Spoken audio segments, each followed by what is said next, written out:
क्या आप जानते हैं कि आज जिसे हम हिंदू समाज कहते हैं वह कभी कानून की नज़र में एक समाज ही नहीं था। एक ही देश में हिंदुओं के लिए 100 अलग नियम, लेकिन कोई एक कानून नहीं। आखिर क्यों था? सर अकबर हैदरी आदि और सर BN राय आदि महोदयों ने इसकी रूपरेखा तैयार करने का संकल्प लिया, क्योंकि हिंदुओं का पर्सनल लॉ कानून मुसलमान, ईसाई और पारसियों की भांति एक समान रूप से नहीं था। कानून की दृष्टि में हिंदू बिल्कुल अलग थलग, बिखरे हुए तथा छितरे हुए लोग थे। समूचे भारत के हिंदुओं का कोई भी विवाह, उत्तराधिकार, दत्तक, निर्भरता या गुजारा आदि का कोई एक समान कानून नहीं था।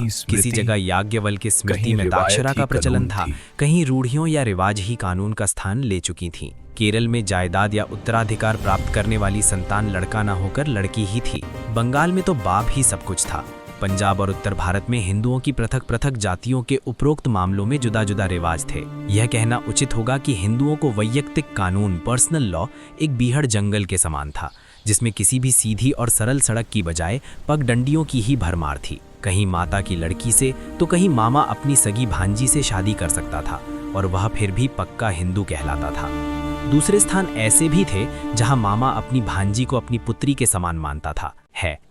मामा का पुत्र अपनी बुआ की पुत्री को सगी बहनवत उसके विवाह में कुछ विधियां या प्रक्रियाएं निभाया करता है। शादी विवाह के मामले में जहां मुसलमान पर्सनल लॉ में 4 शादियां करने की बंदिश थी, ईसाई तथा पारसियों में एक समय में एक स्त्री से ही शादी होती थी।